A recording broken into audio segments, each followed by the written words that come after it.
There are only two world champions in the history of Trinidad and Tobago, and lucky you, they're both on this week's Inside Athletics, brought to you by the IAAF. I'm your host, Ato Bolden, and my guest is the reigning world 400-meter hurdles champion, Jehue Gordon. Welcome to the program, boss man. What's going on, Ato? Everything Not too good? bad, not too bad. So Jehue, your manager used to call you the young prince because you were supposed to inherit the earth, and then in 2013 you lived up to a lot of the promise that you showed in your early years by becoming world champion. But that's not even my favorite performance of yours. My favorite performance of yours is in 2009 when you were just a teenager, when you got fourth in the Berlin World Championships. Take me back to that World Championships. How do you get through the rounds? How do you manage your nerves? And then how at 17 years old do you manage to get fourth with the world champion and the Olympic champion around you and in the race? For some reason, every single person that I've interviewed like to throw that question into the mix. Well, I'm putting it out there first. Yeah. Well, it's a good starter. It's a good way to break the ice. Back in Berlin 2009, I would say that I had nothing to lose. Right. You understand? I went out there, training was really good. The camp situation that our association put in place, it was well put together. We were very family oriented. Everyone had each other's back. No complaints, no injuries. So you know your boy going outside, just relax. Seeing Karen Clement, Felix Sanchez, Bashawn Jackson. Yes, I know they were my role models at that point in time, looking up to them. Right. But I could not have shown them any fear. You know, I had respect, but there's a difference from having respect and having fear for your opponent. So back in Berlin, I ran as free as a bird. Especially one of those birds that they just let go out to the zoo to go and meet the other animals in the wild. I had fun. Each round I took it step by step. In the semi-finals I had a bit of a scare because I think that I came third in the semi-finals. Right. So I had to sit and sweat. You know, so it was kind of nerve-wracking at that point in time. But when I realized that I made the final, I was shocked. But the crazy thing is, I knew what I wanted to do. That was the crazy thing about it. I knew that I was the youngest, but I said I wanted to go and give the best performance of my life. I ran 48.6 in the heats, 48.7 in the semifinals, and in the final I ran 48.2. I left everything on the track. I know that I was the youngest, no one was expecting me to win, and I wanted to show the world that Jehue is not afraid of anyone. Now, with that fourth place finish at 17 comes expectation, comes pressure. Okay, he did it when there was no pressure, as you said, no expectations. Now can he do it now that there is an expectation of success? So you had to make a decision as to whether you were going to accept a scholarship in the United States, and there's not a lot of them that have done it, but you have done it successfully. You skipped going to college in the United States and still were able to become world champion. There are a lot of people who watch this show and want to know, is my child good enough to make that jump, right? Aji Wilson made that jump, you did, Allison Felix, but you know, again, only a handful. What advice could you give to somebody who is very, very good at a young age and contemplating, do I make the jump to skip university? What were the factors that went into your decision?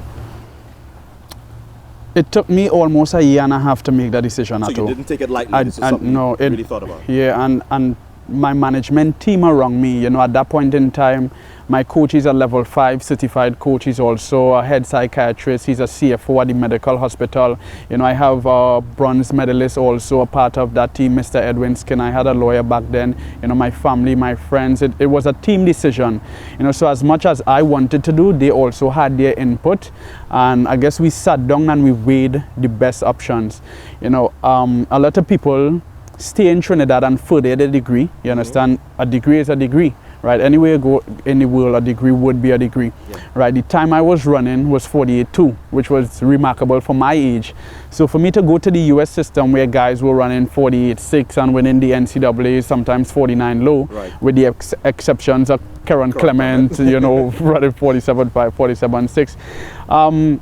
I would say that I could have compared myself to the guys on the international circuit to see a future for myself. It's a process, right? You really need a good support group around you, you know, not just anybody who's going to jump on the bandwagon and say, hey, I could get you to run faster. You need a group of well-established people around you who could say that they've been there, done it, and they could help along that way.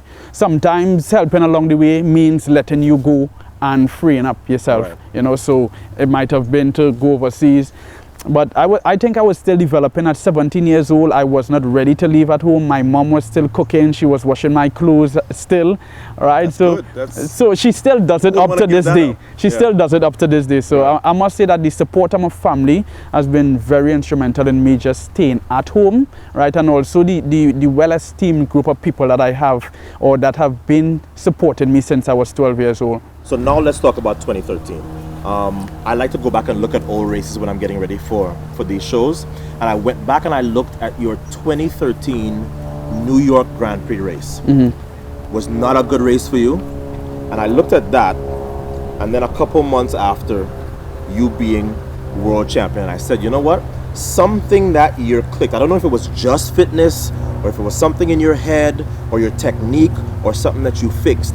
But your early 2013 and the athlete that you were leading up to the World Championships, at the World Championships, and after the World Championships, a year in which, of course, that you were also ranked number one, it's a big, big difference. Something happens in 2013? What was it? You went back to the race in New York, right? Was that your worst races? No, that's not even, that's not even the problem. Since I've been running in New York, I've always been injured. For the past 3 years that I've run in New York, I was always injured. I always had some pain. So that's not a fair comparison. So I'm looking at a race where you were 100%. So that's just part of the equation too.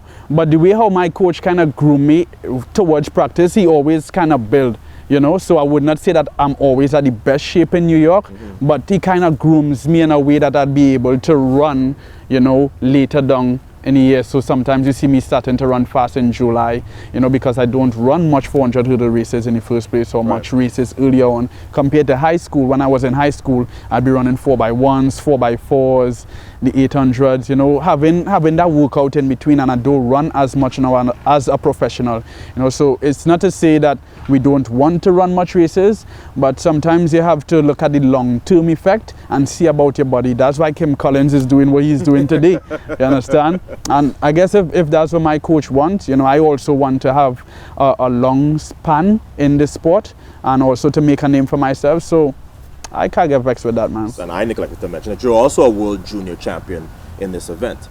There have been so few that have been world junior champion as well as world champion in events with starting blocks. How is it that you were able to bridge that gap in such a short space of time? Because you're world junior champion at 18, and then at 21 you're a world champion. How does that happen? Wow. I guess I've been a really good coach, man. That's the situation. That's the right answer. Having a good coach, yeah, because it's not everybody that can really. The same coach, right? Yeah. Since I was 12 years, I've been training with Dr. Ian Hippolyte, right? You know, and he's also associated with Mr. Edwin Skinner, who's also the president of our athletic club, Memphis Pioneers. So I would say having a good coach, treating your body correctly, and just doing the necessary. Yeah. Well, I was happy to open the doors up to the club. Used to be a club of one, now it's a club of two. Not just because of who you are on the track, but because of who you are off the track. So I am completely biased when I say good luck in Beijing and all the best in Rio. No problem at all. Thanks very much. All right.